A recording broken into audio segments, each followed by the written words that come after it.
তো বন্ধুরা, রাত্রি বাজে 12টা 5। তোমাদের সাথে একটা কথা শেয়ার করতে আসলাম। ভিডিওটা আমি এখনই রাতেই পোস্ট করবো। কালকে তো মানে আজকেই গণেশ চতুর্দশী। আর তোমাদেরকে দেখাই, মানুষটা বসে আছে, ফটো হয়ে গেছে। ওই মানুষটা এই যে এই মদনপুরে মানে এই চত্বরে অনেক ছোট ছিলাম, 16-17 বছর আগে। তখন ওই মানুষটা মানে আমরা কিছু বুঝতামও না। তখন এই গণেশ পুজোটা প্রচার করে।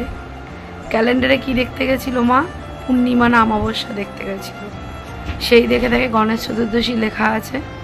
সেই থেকে পুজো শুরু করে। তখন আমি অনেক ছোট, মানে আমি সবে মানে 5-এ পড়ি কি 4-এ পড়ি, ঠিক আছে? আমার খেয়ালও নেই 4-এ কি 5 এরম হবে।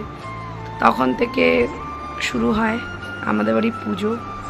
তো মা এত বছর করে গেছে। আজ 2 বছর মা নেই, তো যে বছর মা ছিল না সেই বছর হয়নি আমাদের বাড়ি।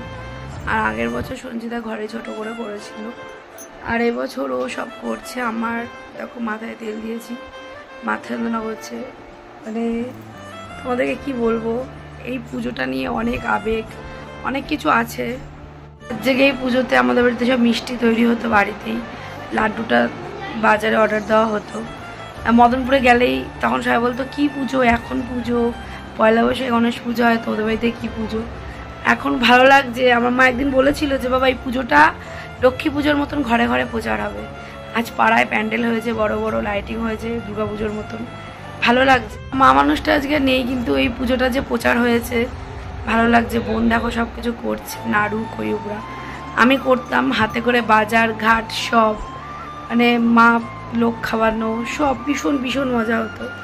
কিন্তু এই দিনটা আসলে খুব কষ্ট হয়। ভগবানের প্রতি অভিমান করেছিলাম, যেহেতু আমার মা সন্তান রূপে পুজো করতো। চুলটা এত জট হয়ে গেছে, আস্তে আস্তে তোমার সাথে কথাগুলো শেয়ার করলাম। বুক ভরা বেদনা, ফিরবো ঠিক করে আস্তে আস্তে। তো বেদনা তো থাকবেই বলো, যতই হোক না। আমার মার প্রচার করা পুজো, আমার মাকে দেখে পাড়ার লোক তখন মানে 2-1 জন শুরু করে। তো তারপর আস্তে আস্তে পুজোটা এত বড় হচ্ছে। এখন সবাই মানে বোম্বের পুজোকে পরে দেখে, কিন্তু আজ থেকে 16-17 বছর আগে কিন্তু 5 বছরই পিছিয়ে যাও, তার আগেও তখন কেউ জানতো না। কাকিনাড়া নৈহাটি ওইদিকে হতো, কলকাতা ওইদিকে, কিন্তু আমাদের কিন্তু কেউ জানতো না, ওইটাও কেউ জানতো না। মানে গণেশ পুজো মানে একমাত্র পয়লা বৈশাখেই জানতো। কিন্তু এখন গণেশ চতুর্দশীটা হয়, খুব ভালো লাগছে। আর আমার মা বলেই ছিল যে বাবা একদিন দেখবি পুজোটা ঘরে ঘরে প্রচার হয়ে যাবে। তো আমার মা প্রচার করে গেছে। যতই আমার মাঠটা না দেখে করুক, কিন্তু এই প্রথম মদনপুরের বুকে আমার মাই এই পুজোটা করে। তো চলো সবাইকে তোমাদেরকে দেখাই বোন কী কী করছে। আর আমার মা যেন অনেক ভালো থাকে। আর কি বলবো, বুক ভরা বেদনা নিয়ে কালকে পুজোটা হোক আমাদের বাড়িতে। চলো, 12টা বাজে, আয়ুষ এখনও ঘুমায়নি। এইখানে সব কিছু বোন নাড়ু খইউবড়া করেছে। ওইখানে দেখো ঠাকুর ঘর পরিষ্কার করছে, দেখো এখানে সব কিছু বানিয়ে ফেলেছে।